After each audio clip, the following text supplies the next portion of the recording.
I'm Victoria, 28 years old, and tonight I finally learned the difference between family and people who just happen to share your DNA. Standing in my torn designer dress outside the Grandview Hotel, watching my parents laugh as my sister Melody shoved me in front of 300 elite guests, something inside me snapped. The valet keys felt cold in my trembling hand as I realized I held all the power for once in my miserable family dynamic. Behind me, I could hear their voices getting panicked as reality hit them hard. Before we dive into how I got to this life-changing moment, let me know where you're watching from in the comments below. If this story resonates with you, please hit that like button and don't forget to subscribe for more real-life family drama stories. Trust me, you'll want to see how this revenge unfolds. Now, let me take you back to where it all began.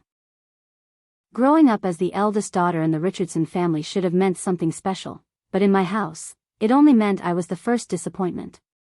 My parents, Richard and Linda Richardson, made it crystal clear from early childhood that my younger sister Melody was their shining star while I was merely the responsible backup plan. Richard built his construction empire from nothing, and Linda married into wealth she desperately wanted to maintain. They both saw Melody as their ticket to continued social status with her blonde hair, blue eyes, and natural charm that could light up any room. The pattern started when I was 7 and Melody was 4. My elementary school graduation coincided with Melody's dance recital, and without hesitation, my parents chose to attend her performance instead. I sat alone in that auditorium, watching other families celebrate their children's achievements, while mine was 20 miles away cheering for my sister's 3-minute tap dance routine. When I brought home straight A's, they'd pat my head absently and ask if I'd helped Melody with her homework. When Melody brought home Cs mixed with a few BS, they'd celebrate like she'd just cured cancer. The favoritism became more pronounced as we entered our teenage years. Melody got the bigger bedroom, the newer car, and the unlimited shopping budget while I worked part-time jobs just to buy my own school supplies. My parents justified every decision with the same tired excuse that I was, naturally, more responsible, and Melody needed extra support to reach her potential. What they really meant was that I didn't matter enough to invest in, while Melody was their precious investment they couldn't afford to let fail. The college years revealed the true depth of their prioritization. I'd spent 4 years maintaining a perfect GPA, participating in debate club, and volunteering at local charities to build the perfect college application. When acceptance letters arrived, I'd been accepted to 3 Ivy League schools with partial scholarships. Instead of celebrating, my parents sat me down for the talk about family financial priorities. The college fund they'd promised me since childhood had been redirected to support Melody's artistic journey at an expensive private art school where she'd spend more time partying than creating anything meaningful.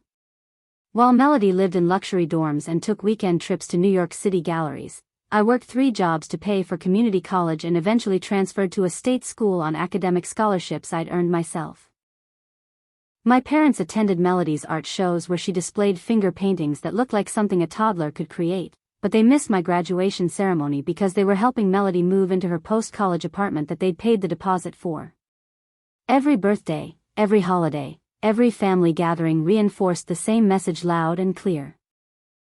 Melody's needs came first, her wants became family emergencies, and her failures required everyone's immediate attention and financial support. Meanwhile, my successes were expected, my struggles were ignored, and my needs were considered selfish impositions on the family's resources. I became the family's built-in problem solver, the one who'd always sacrifice her own happiness to keep peace, the one who'd never complain because complaining wasn't what good daughters did. The psychological damage ran deep, creating a people-pleasing monster who'd bend over backwards seeking approval that would never come.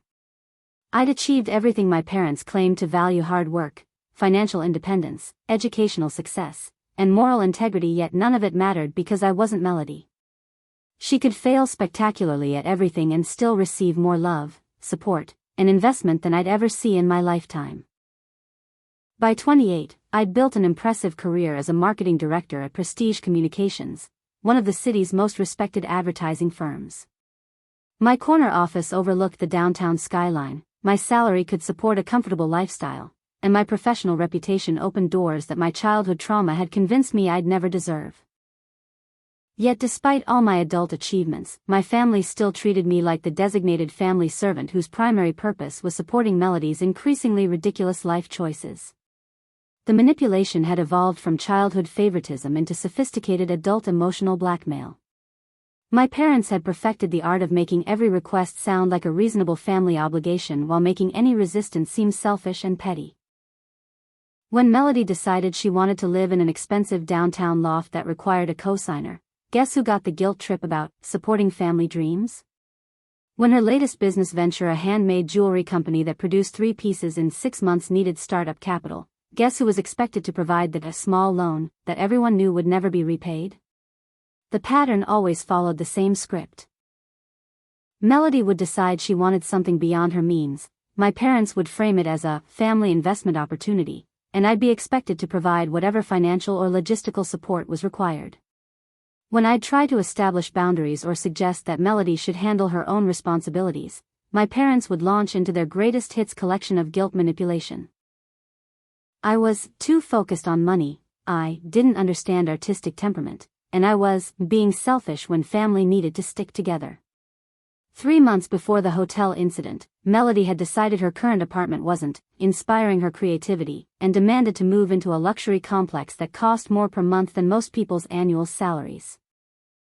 When the landlord required a cosigner with excellent credit and substantial income, my parents immediately volunteered my signature without consulting me. The family meeting they called wasn't to ask if I'd help, it was to inform me that I'd already been committed to this financial obligation and arranged the paperwork signing. When I dared to suggest that 25-year-old Melody should be capable of securing her own housing, the emotional manipulation machine kicked into high gear. My mother clutched her chest dramatically, claiming I was breaking her heart by refusing to support my sister during her crucial artistic development phase.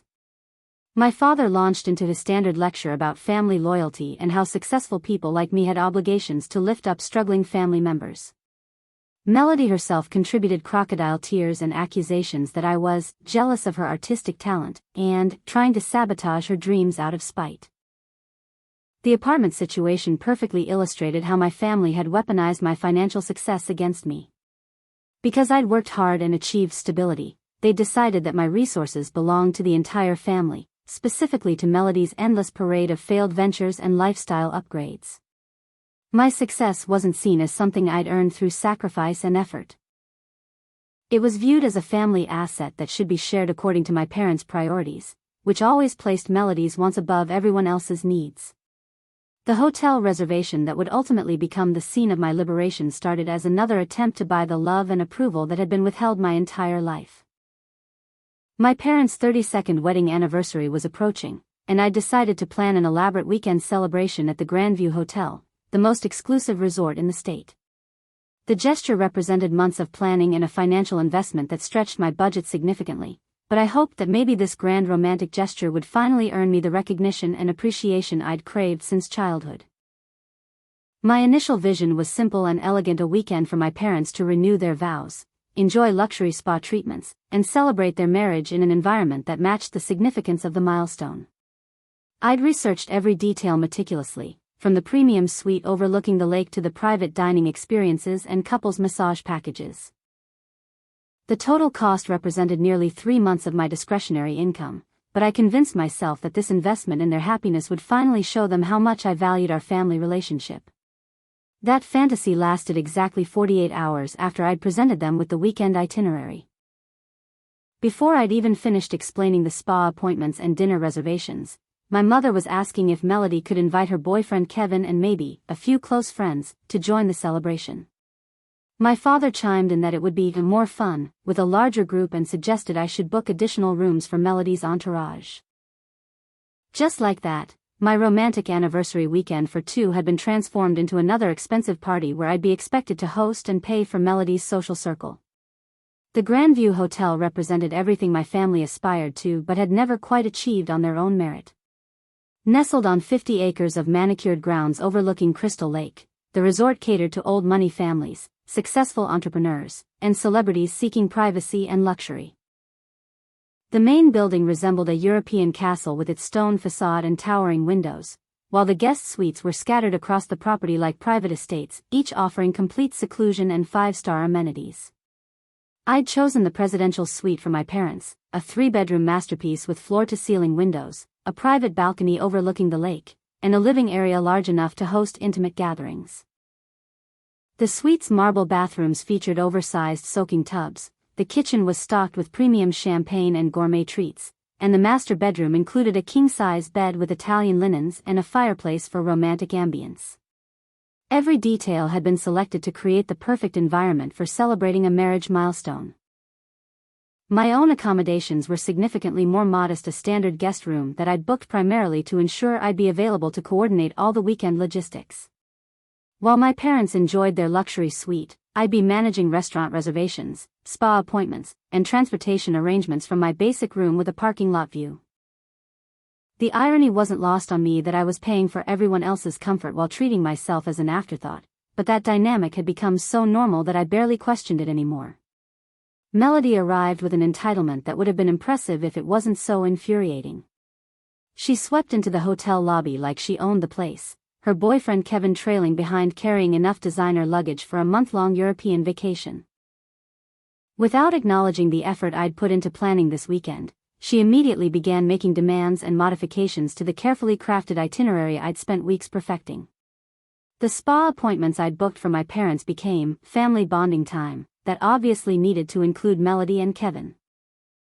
The intimate anniversary dinner for two became a group celebration requiring additional reservations at the hotel's exclusive restaurant where tables were typically booked months in advance. The romantic carriage ride I'd arranged for my parents became a group activity that would require upgrading to a larger carriage that could accommodate the expanded party size. Each modification came with additional costs that Melody assumed I'd absorb without question, and she was absolutely correct. When she decided the standard guest room I'd reserved for her wasn't sufficient for her needs, I found myself upgrading her to a junior suite with lake views. When Kevin mentioned he'd forgotten to pack formal wear for the anniversary dinner, I was dispatched to the hotel's boutique to purchase an appropriate outfit for him. Every request was presented as an urgent necessity rather than a luxury preference, and every expense was automatically added to my growing bill without discussion or appreciation. My parents not only enabled Melody's entitled behavior but actively encouraged it by treating her demands as reasonable requests that I should fulfill gladly. When I'd gently suggested that some of the modifications were straining my budget, my mother accused me of being penny-pinching during a special family celebration and reminded me that family comes before money. My father added that successful people like me should be honored to provide opportunities for family bonding, and suggested I was being selfish by focusing on costs instead of creating memories. The weekend's first day established a clear hierarchy that placed me firmly in the role of unpaid coordinator and financial sponsor while everyone else enjoyed the luxury I was providing. I spent my morning confirming last-minute reservations and arranging transportation while my family relaxed by the pool. I handled the lunch reservations while they enjoyed spa treatments, and I coordinated evening plans while they napped in their comfortable suites. Watching other families at the resort revealed how dysfunctional my own family dynamics had become. I observed parents who included all their children in conversations, couples who showed mutual respect and consideration, and siblings who supported each other's successes rather than competing for parental attention. These functional family units highlighted the toxicity I'd normalized, showing me glimpses of what healthy relationships actually looked like. The breaking point was building steadily as the weekend progressed, fueled by my family's complete inability to show gratitude or recognition for the financial and logistical efforts I was making on their behalf. Instead of appreciating my investment in their comfort and happiness, they treated my contributions as baseline expectations while focusing all their attention and praise on Melody's mere presence at an event I'd planned and funded entirely. The first major humiliation occurred Saturday morning at the hotel's exclusive Serenity Spa, where I'd booked a couple's massage package for my parents along with individual treatments for the entire family. The spa represented the pinnacle of luxury with its meditation gardens, mineral pools, and treatment rooms that resembled private sanctuaries. I'd specifically requested the signature anniversary renewal package for my parents, which included side-by-side massages, facial treatments, and access to the private relaxation lounge with champagne service. My own appointment was scheduled for a therapeutic massage designed to address the chronic shoulder tension I'd developed from years of workplace stress and family-induced anxiety. The 90-minute treatment represented a rare moment of self-care that I'd been anticipating all week, especially given the financial investment I'd made in this weekend's celebration. The spa's atmosphere was designed to promote tranquility and healing, with soft music, aromatherapy diffusers, and warm lighting that immediately relaxed every guest who entered the space. Melody's entrance into the spa lobby shattered that peaceful ambience like a rock through a stained glass window. She swept through the reception area with her characteristic dramatic flair, loudly announcing that she'd decided she desperately needed some relaxation time and demanding to know what treatments were available immediately. When the spa coordinator politely explained that all appointments were fully booked, Melody's expression shifted to the entitled outrage that had become her signature response to any form of denial or delay. The manipulation that followed was a masterclass in emotional blackmail that I'd witnessed countless times throughout our lives. Melody's eyes filled with crocodile tears as she explained to the spa staff that this was our parents' anniversary weekend, that family bonding was incredibly important to her, and that she'd be absolutely devastated if she couldn't participate in this special experience. She spoke about the stress of her artistic career, the pressure she felt to succeed, and how much this spa day would mean for her emotional well-being and creative inspiration. When the spa coordinator maintained that no appointments were available, Melody turned her manipulation toward me with the skill of a seasoned professional. She approached me in the lobby with trembling lips and wounded eyes, asking if I could possibly share my appointment time or perhaps reschedule so that she could have this desperately needed therapeutic experience. Her voice carried just the right mixture of vulnerability and hopefulness that had always been her most effective tool for getting whatever she wanted from family members. The reasonable response would have been to suggest that Melody should have planned ahead if spa treatments were important to her, or perhaps offer to help her book something for the following day when appointments might be available. Instead, I found myself caught in the familiar trap of prioritizing her immediate desires over my own planned self-care. The people-pleasing conditioning that had been reinforced for over 2 decades kicked in automatically, overriding my logical brain and my emotional needs. My parents arrived at the spa just as this negotiation was reaching its critical point, and their reaction was entirely predictable. Without asking for details about the situation or considering my perspective, they immediately sided with Melody and began pressuring me to be flexible and help your sister out, because that's what family members do for each other.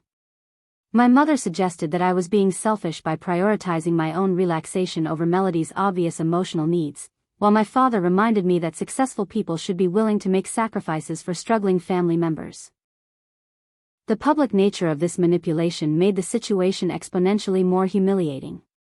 Other spa guests were witnessing our family drama unfold in what should have been a serene environment dedicated to peace and relaxation.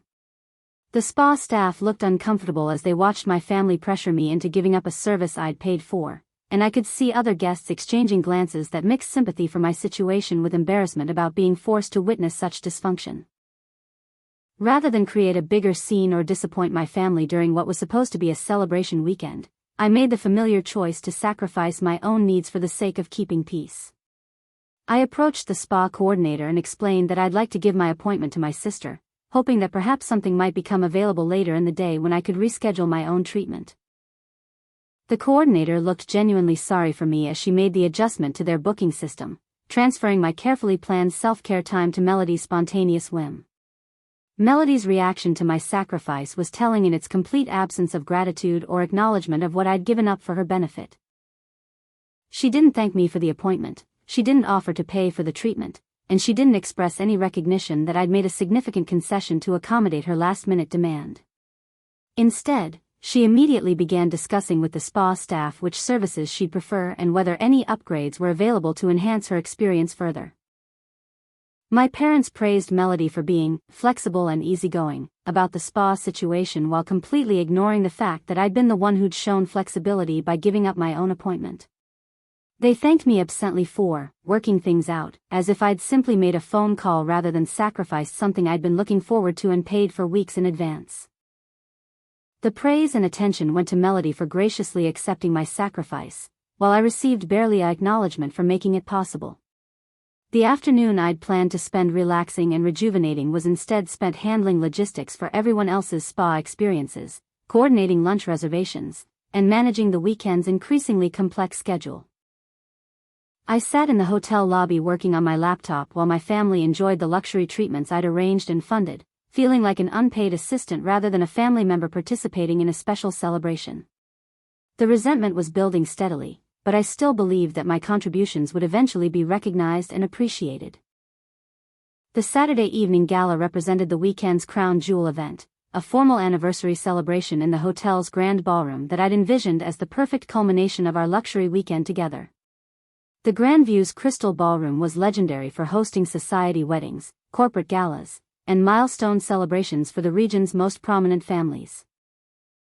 With its 20-foot ceilings, crystal chandeliers, and panoramic windows overlooking the lake, the space transformed into something magical when decorated for elegant evening events.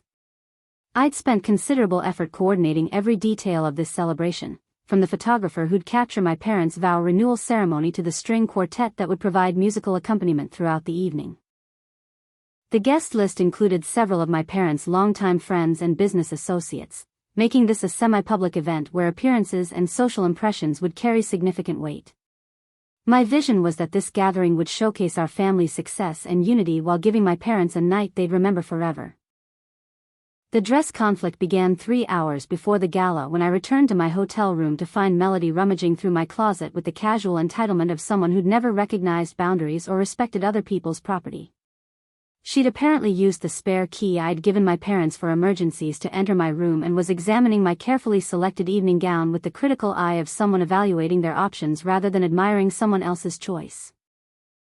The dress in question was a sophisticated black evening gown that I'd purchased specifically for this event, a classic design that had cost me nearly a month's discretionary spending but represented exactly the kind of elegant formality that the occasion demanded. The dress featured a fitted bodice, flowing skirt, and subtle beading that caught the light beautifully without being ostentatious. I'd paired it with vintage pearl jewelry that had belonged to my grandmother and classic pumps that completed the timeless look I'd envisioned for the evening. Melody's announcement that she'd decided to wear my dress came with the casual confidence of someone who'd never been denied anything she'd wanted from family members. She explained that her own outfit wasn't formal enough for such an important event and that my dress would be perfect for the impression she wanted to make on my parents' friends and business associates. Her tone suggested that this wardrobe appropriation was a reasonable solution to her fashion crisis rather than theft of my personal property. When I pointed out that I'd purchased the dress specifically for this event and had planned my entire evening look around it, Melody responded with the wounded confusion that had always been her go-to reaction when her desires were questioned.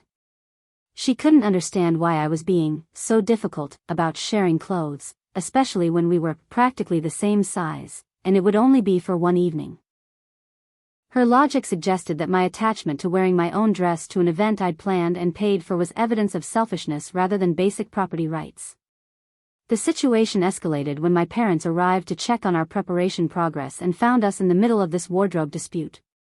Without asking for my perspective or considering the reasonableness of Melody's request, they immediately began mediating in favor of her position. My mother observed that the dress did indeed look stunning on Melody and suggested that it complemented her coloring better than it did mine. My father added that successful events required everyone to look their best, implying that Melody wearing my dress would somehow improve the evening more than me wearing my own carefully planned outfit. The phrase, "it looks better on Melody anyway," became the final justification for this clothing appropriation, delivered by my mother with the casual cruelty that had characterized so many of our interactions over the years.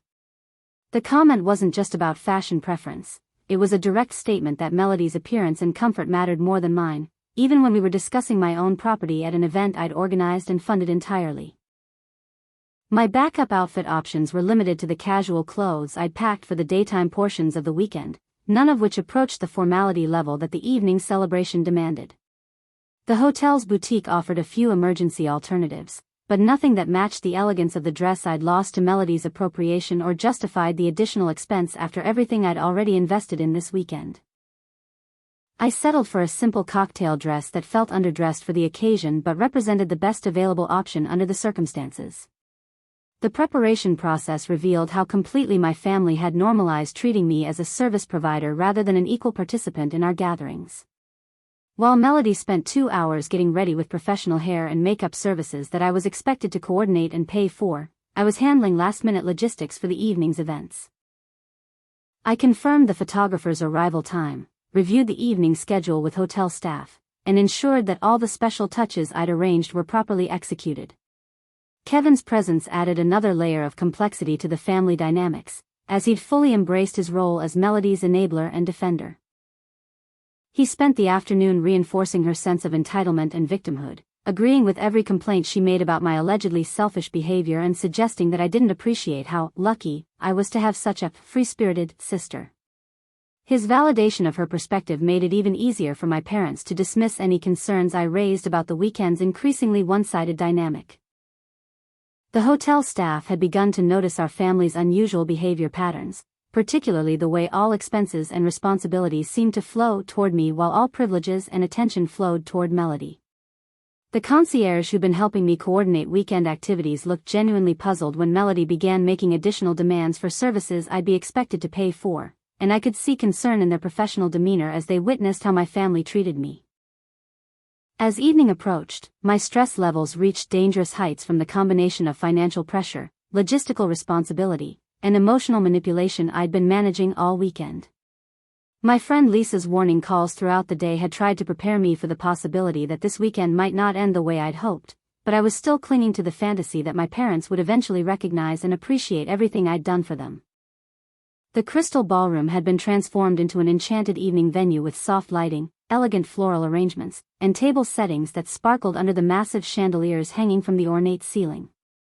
Approximately 200 guests mingled throughout the space, representing the social and business elite of our community, including several families whose names appeared regularly in the society pages and whose opinions could influence social standing for years to come. My parents looked magnificent as they entered the ballroom, my father distinguished in his tailored tuxedo and my mother radiant in a silver gown that complemented the formal atmosphere perfectly. They moved through the crowd like royalty, accepting congratulations on their anniversary milestone and basking in the admiration of friends who praised the elegance and sophistication of the celebration I'd planned down to every last detail. Melody made her entrance wearing my dress with the confidence of someone who'd never questioned her right to take whatever she wanted from other people.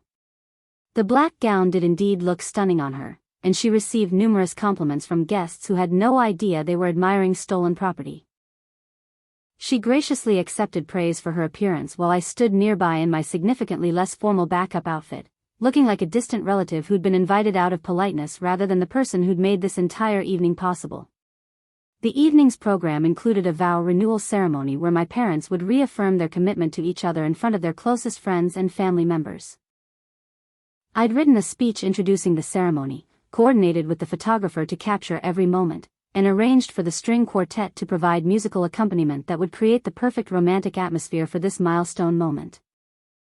As the formal portion of the evening began, I felt a rare moment of satisfaction watching my parents stand together at the front of the ballroom, surrounded by beauty and elegance that represented months of my careful planning and significant financial investment.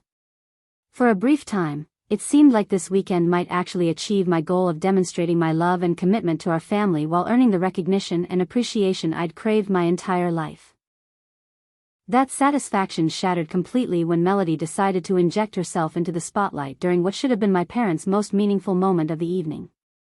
As they exchanged renewed vows, she began making audible commentary about how romantic and inspiring the scene was, drawing attention away from the ceremony and toward her own emotional reactions.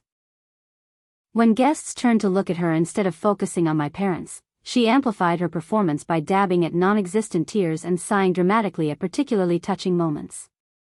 The photographer I'd hired to capture this milestone celebration found himself constantly redirecting his shots to avoid Melody's attention-seeking behavior, which was creating a distraction that threatened to overshadow the entire ceremony. Other guests began whispering among themselves about the inappropriate behavior, and I could see my parents' friends exchanging glances that mixed confusion about the family dynamics with embarrassment about witnessing such dysfunction at a formal event. When the ceremony concluded and the evening transitioned into dinner and dancing, Melody's behavior escalated from attention-seeking to deliberately disruptive. She positioned herself at the center of every conversation, interrupting stories that didn't involve her and redirecting discussions toward her own experiences and opinions. When older guests tried to share memories of my parents' early marriage, she'd interject with irrelevant anecdotes about her own relationships or artistic endeavors. The incident that would change everything began during the dinner portion of the evening when I was moving between tables to ensure that all guests were comfortable and that the various services I'd arranged were proceeding smoothly. I approached the head table where my parents were seated with several of their most important business associates and longtime friends, people whose opinions and relationships had significant influence on my father's continued professional success. Melody had been holding court at this table, regaling the assembled guests with exaggerated stories about her artistic achievements and future plans that bore little resemblance to reality. As I approached to check whether anyone needed assistance with their meals or had questions about the evening's remaining program, she was in the middle of describing a gallery exhibition that existed primarily in her imagination. What happened next unfolded in slow motion, each detail burning itself into my memory with painful clarity. As I stepped closer to the table, Melody suddenly stood up from her chair with a dramatic flourish, either not noticing my proximity or not caring about the potential consequences of her theatrical movement. Her elbow connected with my shoulder, sending me stumbling backward toward the service station where the wait staff had positioned water pitchers and additional table settings. The stumble might have been recoverable if Melody had simply apologized for the accidental contact and helped steady me, but instead she chose to escalate the situation into something far more humiliating and deliberate. As I struggled to regain my balance, she placed both hands on my shoulders and gave me a firm shove that sent me sprawling into the service station with enough force to scatter dishes, splash water across my backup dress, and create a loud crash that drew the attention of every guest in the immediate vicinity. The fall itself was embarrassing enough, but Melody's reaction transformed an accident into a deliberately cruel public humiliation. Instead of showing concern for my welfare or apologizing for her role in the incident, she began laughing with the kind of genuine amusement that people reserve for entertaining comedy performances. Her laughter wasn't nervous or embarrassed, it was delighted, as if my public humiliation provided exactly the kind of entertainment she'd been hoping to create. My parents' response to watching their eldest daughter fall and be publicly mocked by their youngest was the final confirmation of everything I'd suspected about my place in the family hierarchy but had never wanted to acknowledge fully. Instead of rushing to help me up, checking whether I'd been injured, or addressing Melody's inappropriate behavior, they joined in her laughter with the enthusiasm of audience members at a comedy show. The sound of my parents laughing at my public humiliation while 200 of our community's most prominent citizens watched was the breaking point that 28 years of emotional abuse had been building toward. In that moment, surrounded by spilled water and scattered dishes, I finally understood with perfect clarity that my family didn't just fail to appreciate me, they actively enjoyed my suffering and found entertainment value in my pain and embarrassment. The hotel staff rushed to help me up and began cleaning the mess while other guests looked on with expressions that ranged from sympathetic concern to uncomfortable amusement. Some of the older women at nearby tables looked genuinely distressed by what they'd witnessed, while others seemed to find the family dysfunction entertaining in the way that people sometimes enjoy watching other families' drama unfold in public settings. As I stood there in my water-stained dress, looking at my parents who were still chuckling about my fall while Melody basked in the attention her cruelty had generated, something fundamental shifted inside my psyche. The desperate need for their approval that had driven every decision I'd made for decades simply evaporated, replaced by a cold clarity about the reality of these relationships and my role in perpetuating them. The walk from the ballroom to the hotel's main entrance felt like a journey through a different dimension where everything familiar had become foreign and threatening. My family followed behind me, their voices becoming increasingly urgent as they realized that something had fundamentally changed in the family dynamic they'd controlled so effortlessly for my entire life. The hotel's elegant lobby, which had seemed so welcoming when I'd arrived full of hope and excitement, now felt like a stage set for the most important scene of my adult life. Melody's attempts to minimize her behavior began immediately, delivered with the practiced innocence that had always been her most effective tool for escaping consequences. She claimed that the push had been just playing around, and that I was totally overreacting to what she characterized as harmless sibling teasing. Her tone carried the wounded confusion of someone who genuinely couldn't understand why their target wasn't laughing along with their cruelty, suggesting that my emotional response was evidence of my own character flaws rather than a reasonable reaction to public humiliation. My parents' approach was more sophisticated, combining guilt manipulation with gaslighting techniques they'd perfected over decades of managing family conflicts in their favor. My mother expressed concern that I was letting stress get the better of me and suggested that I should take a deep breath before making any decisions I might regret later. My father offered to talk through what had happened, framing the entire incident as a communication problem rather than a pattern of deliberate cruelty and systematic emotional abuse. The hotel's entrance portico provided an intimate setting for what would become the most honest conversation our family had ever had, largely because I was finally prepared to speak truthfully about dynamics I'd previously tried to minimize or ignore. The warm evening air carried sounds from the ballroom where the celebration I'd planned and funded continued without us, a reminder that life would indeed go on regardless of what happened in our family relationships. When I began explaining why I was done enabling their behavior, my parents initially responded with the standard deflection techniques that had always worked to shut down previous attempts at boundary setting. They suggested I was being too sensitive, reminded me that family is forever, and implied that successful people like me had obligations to support struggling relatives regardless of how that support was received or appreciated. The transportation crisis emerged gradually as our conversation continued and my family realized that I wasn't going to be convinced to return to the ballroom and resume my role as their financial sponsor and logistical coordinator. My father's BMW was in the shop for routine maintenance. My mother had stopped driving at night years ago due to vision concerns, and Melody had never bothered getting her license renewed after moving to the city where public transportation made car ownership unnecessary. The moment when my parents understood that I held their only means of returning home was visible in their expressions, a shift from dismissive confidence to genuine concern that transformed the entire dynamic of our confrontation. For the first time in my adult life, I possessed something they needed more than they could manipulate or guilt me into providing, and that realization changed the tone of our conversation dramatically. Melody's panic was the most satisfying part of the entire weekend. Watching someone who'd never faced real consequences for her behavior suddenly confront the possibility that her actions might have actual repercussions. She began cycling through all her usual manipulation techniques: accelerated speed, trying tears, anger, victimhood, and attempted bargaining as she searched desperately for the emotional lever that would restore her control over the situation. The attempted bargaining phase revealed how completely my family had misunderstood both my motivations and my current emotional state. They offered to talk about more equitable treatment in future family situations, promised to be more considerate of my feelings, and suggested we could work together to improve our relationships moving forward. These promises rang hollow because they were offered only under duress and focused on changing their behavior just enough to maintain access to my resources rather than addressing the fundamental disrespect and cruelty that had characterized our relationships. My parents' desperation became increasingly obvious as they realized that their usual emotional manipulation techniques weren't working and that I possessed both the means and the determination to leave them stranded at this expensive hotel. My mother's voice took on a pleading quality I'd never heard before as she reminded me of all the sacrifices they'd made raising me, conveniently forgetting that most of those sacrifices had actually been investments in Melody's comfort and success. The moment when I announced that I was leaving without them felt like stepping off a cliff into unknown territory, terrifying and liberating in equal measure.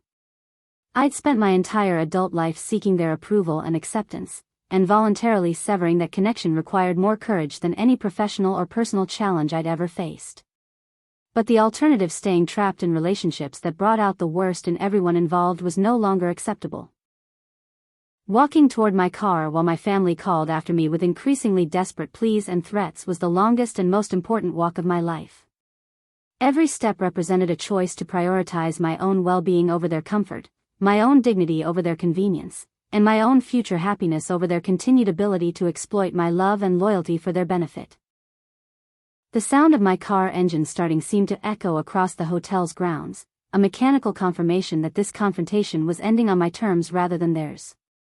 Through my rearview mirror, I could see my family standing in the portico, their formal evening wear a stark contrast to the reality of their situation as stranded guests at a hotel they couldn't afford and couldn't escape without assistance they'd forfeited through their own cruelty.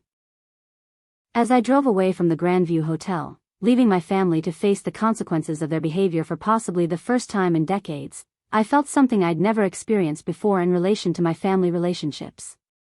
Instead of guilt, anxiety, or desperate hope for reconciliation, I felt peace. The weight I'd carried for 28 years of trying to earn love that was never available had been lifted, replaced by the possibility of building relationships based on mutual respect and genuine affection. The 40-minute drive home from the Grandview Hotel passed in a surreal haze of conflicting emotions that ranged from euphoric liberation to terrifying uncertainty about what came next. My hands shook slightly as I gripped the steering wheel, processing the magnitude of what I'd just done and the reality that there would be no returning to the family dynamics that had defined my entire life up until this moment. The highway stretched ahead like a metaphor for the unknown future I'd just chosen over the familiar misery I'd finally abandoned. My phone began ringing before I'd even reached the highway, the sound cutting through my contemplation like an alarm announcing that my family's crisis was escalating in real time. The call started with my mother's number, followed immediately by my father's, then Melody's, then Kevin's, creating a rotation of increasingly desperate attempts to reach me that continued throughout my entire drive home. I let each call go to voicemail, not yet ready to hear their voices or risk being drawn back into the manipulation cycle that had controlled me for so long. The hotel situation my family now faced was entirely of their own making, but also genuinely problematic given their complete lack of preparation for independence. The Grandview Hotel was located 30 miles from the nearest city, surrounded by rural countryside that offered no public transportation options or ride-sharing services. Late-night taxis were theoretically available but would cost several $100s and require advance arrangements that my family was not equipped to make. My parents' social circle included several people who might have been willing to provide transportation assistance, but reaching out to those contacts would require admitting that their family situation had deteriorated to the point where their eldest daughter had abandoned them at a hotel. The social embarrassment of explaining their circumstances to friends and business associates would be almost as painful as the practical inconvenience of being stranded without transportation. Melody's meltdown, as described to me later by hotel staff who'd witnessed the aftermath, was apparently spectacular in its intensity and duration. She'd never faced real consequences for her behavior before, and the shock of discovering that her actions could have genuine repercussions sent her into a panic attack that required intervention from hotel security and consideration of emergency medical services. Her entire identity was built around being the protected, favored family member, and watching that protection evaporate left her completely unprepared to handle adult responsibilities. The hotel management found themselves in an awkward position of managing guests who'd clearly experienced some kind of family crisis but were also creating disturbances that affected other visitors' experiences. The staff I'd worked with throughout the weekend expressed genuine sympathy for my situation while maintaining professional boundaries about their hotel's policies regarding guests who couldn't settle their bills or arrange transportation. My parents' attempts to solve their transportation crisis revealed how completely they'd come to depend on my resources and reliability without developing backup plans or maintaining relationships that could provide alternatives. Their address books were full of social contacts and business associates, but very few genuine friends who'd be willing to drive 60 miles round trip to rescue them from a self-created emergency at 11 o'clock on a Saturday night. The extended family members they eventually contacted for assistance were reportedly shocked by the situation and demanded explanations for how such a catastrophic family breakdown had occurred during what was supposed to be a celebration weekend. These conversations required my parents to acknowledge, however reluctantly, that their treatment of me had been problematic enough to provoke such an extreme response, admitting failures they'd never previously been willing to discuss. My support system, primarily my friend Lisa and a few close colleagues who'd witnessed my family's dysfunction over the years, rallied around me with encouragement and validation that my decision had been both necessary and overdue. Lisa had been predicting this confrontation for years, warning me that my family's treatment would eventually become intolerable and that my mental health required establishing firm boundaries regardless of the consequences. The professional impact of my decision was initially concerning, as I'd used several personal days for this weekend and would need additional time off to process the emotional aftermath of cutting contact with my family. However, my colleagues and supervisors were surprisingly understanding when I explained that I'd experienced a significant family crisis and needed some time to adjust to major changes in my personal relationships. The silence that followed my blocked communication with my family was initially uncomfortable, as my daily routine had included regular check-ins, crisis management calls, and coordination conversations that suddenly disappeared from my schedule. The absence of constant family drama created space in my life that I wasn't sure how to fill, but also provided the first genuine peace I'd experienced in years. My apartment felt different when I returned from the hotel, transformed from a retreat between family obligations into a genuine sanctuary where I could exist without constantly anticipating the next crisis or demand for my time and resources. The quiet that had once felt lonely now felt peaceful, and the independence I'd achieved through my career finally extended into my personal relationships. Sleep came easier that night than it had in months, despite the adrenaline and emotional intensity of the evening's events. For the first time in my adult life, I fell asleep without worrying about family emergencies, without planning my next attempt to earn approval, and without the constant low-level anxiety that had become my normal state when dealing with my relatives. The morning brought a new reality where my phone wasn't filled with family demands, my schedule wasn't controlled by other people's crises, and my financial resources belonged entirely to me rather than being automatically available for family emergencies. This newfound autonomy felt both liberating and slightly overwhelming, as I began to understand how much of my adult identity had been built around my role as the family's problem solver and financial safety net. 3 months after the hotel confrontation, my life had transformed in ways I never could have imagined while I was trapped in the cycle of seeking approval from people who were incapable of providing it. The absence of constant family drama created space for personal growth, professional advancement, and relationship development that had been impossible while my emotional energy was constantly consumed by managing my relatives' crises and demands. My therapy sessions during this period focused on understanding the psychological mechanisms that had kept me trapped in dysfunctional family patterns for so long and developing healthier approaches to relationships that would prevent me from repeating these dynamics in other areas of my life. Dr. Sarah Martinez helped me recognize that my people-pleasing behaviors weren't evidence of moral superiority but rather trauma responses developed to survive in an emotionally abusive environment. The revelations about my childhood and family relationships that emerged through therapy were both painful and liberating, showing me how thoroughly my self-worth had been tied to other people's approval and how completely I'd accepted responsibility for managing other adults' emotions and consequences. Understanding these patterns intellectually was the first step toward changing them practically, but the real work involved retraining my automatic responses to conflict and disappointment. My professional life flourished without the constant interruptions and emotional exhaustion that family crises had created throughout my career. Within 6 weeks of the hotel incident, I'd been promoted to senior marketing director with a substantial salary increase and additional responsibilities that reflected my colleagues' recognition of my capabilities when I wasn't distracted by personal drama. The promotion came with its own office, a team of junior marketers, and creative control over major client campaigns. The dating relationship that developed during this period represented my first attempt at romantic partnership without the interference and judgment of family members who'd always found ways to criticize my choices or create drama that sabotaged my happiness. David was an architect I'd met through professional networking events, someone who appreciated my independence and strength rather than seeing them as threats or conveniences to be exploited.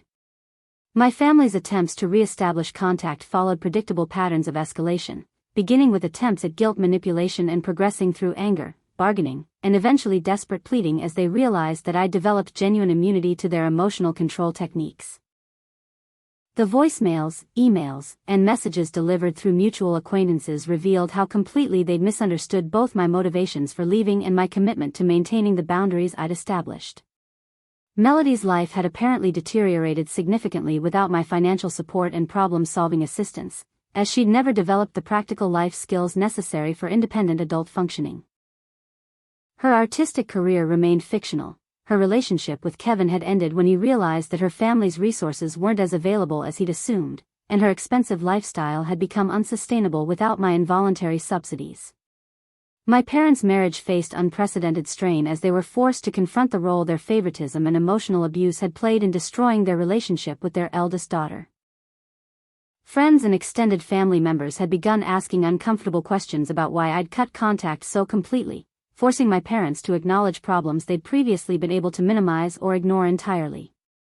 The extended family pressure campaign that emerged represented my relatives' attempt to restore the previous family dynamic by convincing me that forgiveness and reconciliation were moral obligations that superseded my own well-being and safety.